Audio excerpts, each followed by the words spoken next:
Syria, Trump tweets mission accomplished after Western forces launch airstrikes in response to chemical weapons attack. U.S. President Donald Trump on Twitter has praised Western airstrikes against the Syrian government as perfectly executed, and added mission accomplished. A perfectly executed strike last night. Thank you to France and the United Kingdom for their wisdom and the power of their fine military. Could not have had a better result. Mission accomplished, Mr. Trump said in a Twitter post.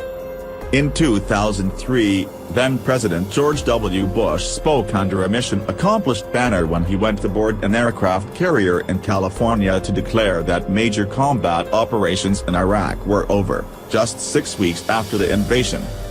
The war dragged on for years, and Mr. Bush was heavily criticized for his statement. On Saturday, U.S., British and French forces pounded chemical weapons sites in Syria with airstrikes in response to an alleged poison gas attack that killed dozens in the rebel-held town of Douma last week. In a televised address to the nation, Mr. Trump said the three nations had marshaled their righteous power against barbarism and brutality. The strikes were the biggest intervention by Western powers against President Bashar al-Assad in the country's 7-year-old civil war, which has pitted the U.S. and its allies against Russia. Precise, overwhelming and effective. The Pentagon said the strikes targeted a research center in Damascus, along with a chemical weapons storage facility and command post west of Homs. They said that the strikes had successfully hit every target and were aimed to deliver an unambiguous signal to the Syrian government and deter the future use of chemical weapons. The strikes significantly crippled Syrian President Bashar al-Assad's ability to produce chemical weapons, officials told reporters at a briefing, and the Pentagon was not aware of any civilian casualties resulting from the strikes. Lieutenant General Kenneth F. McKenzie said the strikes were precise, overwhelming and effective. Though some of Syria's chemical weapons infrastructure was still left, I think we've dealt them a severe blow, General McKenzie said, adding it would set the program back years. Despite severely damaging the infrastructure with the strikes, General McKenzie said the Pentagon would not rule out the possibility of the Assad government still having the capability to use such weapons again. I would say there's still a residual element of the Syrian program that's out there, he said. I'm not going to say that they're going to be unable to continue to conduct a chemical attack in the future. I suspect, however, they'll think long and hard about it. Russia's ambassador to the U.S. Anatoly Antonov said in a statement that Russia had warned that such actions will not be left without consequences. U.S. Defense Secretary James Mattis said the strikes were a one-time shot to send a clear message to Mr. Assad and his murderous lieutenants. We did everything we could in our intelligence assessment and are planning to minimize to the maximum degree any chance of civilian casualties. He said the U.S. did not coordinate with Russia on the strike nor did it pre-notify the Russians. We specifically identified these targets to mitigate the risk of Russian forces being involved, Mr. Mattis said. However, a senior official in a regional alliance that backs Damascus said the sites that were targeted had been evacuated days ago thanks to a warning from Russia. If it is finished, and there is no second round, it will be considered limited, the official said. Mr. Trump said the strikes were in response to the evil and the despicable chemical attack on April 7 which left mothers and fathers, infants and children, thrashing in pain and gasping for air. UN Secretary-General Antonio Guterres urged all nations to show restraint in these dangerous circumstances. I have repeatedly expressed my deep disappointment that the Security Council failed to agree on a dedicated mechanism for effective accountability for the use of chemical weapons in Syria, Mr. Guterres said. I urge the Security Council to assume its responsibilities and fill this gap. British Prime Minister Theresa May said the strikes were not about intervening in a civil war nor were they about a regime change. We cannot allow the use of chemical weapons to become normalized within Syria, on the streets of the UK or anywhere else in our world, May said, referencing the recent nerve gas attack on a Russian double agent in England. It is a limited and targeted strike that does not further escalate tensions in the region and that does everything possible to prevent civilian casualties, she said. French President Emmanuel Macron said a red line has been crossed. Australian Prime Minister Malcolm Turnbull said Australia supported the strikes, which demonstrated a calibrated, proportionate and targeted response. The use of chemical weapons by anyone, anywhere, under any circumstances is illegal and utterly reprehensible, Mr. Turnbull said.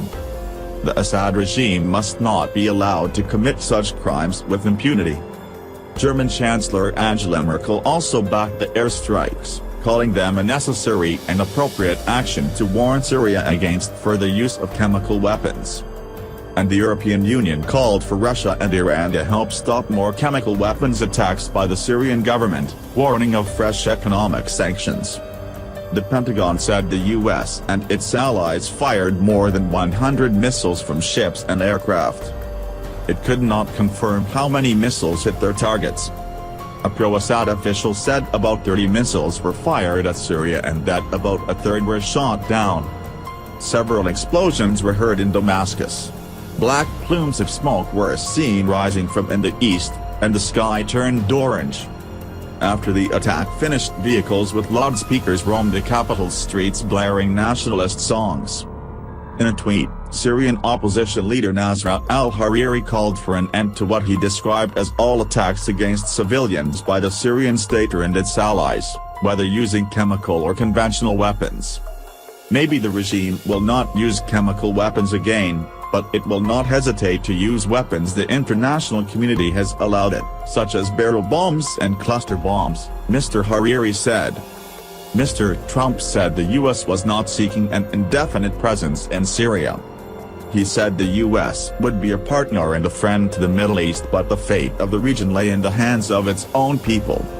As other nations step up their contributions, we look forward to the day when we can bring our warriors home, he said. No amount of American blood or treasure can produce lasting peace and security in the Middle East. We will try to make it better, but it is a troubled place. Russia's defense ministry said the majority of missiles fired during the attack were intercepted by Syrian air defense systems using Soviet-produced hardware, including the Buk missile system. U.S. message for North Korea and strike on Syria. North Korean leader Kim Jong-un should pay attention to America's shock attack on Syria's chemical weapons depots and its related Damascus Scientific Research Center. All of them were allegedly knocked out on Saturday by cruise missiles fired by the United States, the United Kingdom and France from ships, submarines and aircraft, including the B-1 bomber that allows for strikes outside of Syrian airspace. And despite what the Russians are saying, not a single cruise missile was shot down and all but one of the 105 missiles fired as targets in Syria hit their mark. Moreover, there were no civilian or military casualties caused by the cruise missile strikes, according to initial reports. According to the U.S. Defense Department, the Syrians were firing air defense missiles blindly into the air and launched some 40 missiles well after the raid had ended. The Russians claimed that more than 70 cruise missiles were shot down. Moscow's is a nonsense claim because even if there was some truth in it, there was no way the Russians could document shootdowns without photographic, radar and other evidence. And Russians were appended even by Syrian TV, which broadcast video of the total destruction of the Chemical Weapons Research Center in the national capital that was flattened by the strikes. It is important to point out that the research center has been involved since the early 1970s in chemical and biological weapons research and development, and has received some 40 or more shipments of specialized supplies from North Korea, according to reports. It has also licensed the nerve agent Tabun from the Iranians, the same report said. Overall, the center's links to North Korea and Iran are not just related to research and development. It was also a hub for the unconventional mass destruction technology all are using or plan to use. Yet it is surprising that some Western news media offered up the Russian version of events as truthful, without confirming anything and without checking with authorities in the US, the UK or France. In fact, The US waited until daylight to confirm that its missile strikes had destroyed all the targeted depots and research facilities. The raid was especially successful not only because it destroyed a good deal of Syria's chemical weapons capability but also because the Allies showed that they were carrying out their stated objective, no more and no less. In other words, the Russians had to clearly understand that the attack was not aimed at them, nor at the Iranians, although US President Donald Trump made it abundantly clear that they were both complicit in aiding and abetting Syria's retention and use of chemical weapons. Trump also made it clear that the use of chemical weapons was in violation of the Chemical Weapons Convention.